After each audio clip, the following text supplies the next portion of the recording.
ಗಾರ್ಗಿ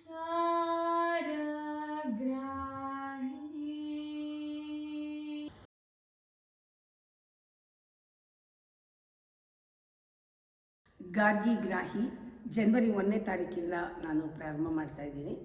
ಇದು ಒಂಥರ ಇಂಟ್ರಡಕ್ಷನ್ ನಿಮಗೆ. ಹೊರಗಡೆ ಪ್ರಪಂಚ ಎಷ್ಟು ಬಣ್ಣದಲ್ಲಿದೆ. ನೋಡ್ತಾ ನನಗೆ ಈಗ ನನ್ನನ್ನು ಗಮನಿಸ್ಕೊಳ್ಳೋವಾಗ ಬೇಸರ ಆಗಲಿಲ್ಲ. ಪ್ರಾರಂಭದಲ್ಲಿ ಬೇಸರ ಆಯಿತು, ಇದೇನು ಅಂತ ಬದಲಾಗ್ತಾ ಇದೆಯಲ್ಲ ಇಷ್ಟೊಂದು ಅಂತ. ಇಲ್ಲ, ಬದಲಾಗೋದ್ರಲ್ಲೇ ಆಸಕ್ತಿ ಬಂತು, ಗೌರವ ಬಂತು. ಬದಲಾಗ್ತಾ ಇದೆ, ಕ್ಷಣಿಕ, ಆದರೆ ಅದಕ್ಕೊಂದು ಉದ್ದೇಶ ಇದೆ. ಅದರ ಹಿಂದೆ ಏನೋ ಒಂದು ಅಮೂಲ್ಯವಾದದ್ದಿದೆ.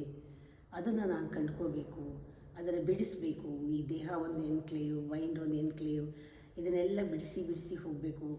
ಆಮೇಲೆ ಪ್ರಪಂಚದಲ್ಲಿ ಬಿಡಿಸಿ ನೋಡಬೇಕು, ಎಲ್ಲವನ್ನ, ವಸ್ತುಗಳನ್ನ, ವ್ಯಕ್ತಿಗಳನ್ನ ಬಿಡಿಸಿ ನೋಡಬೇಕು.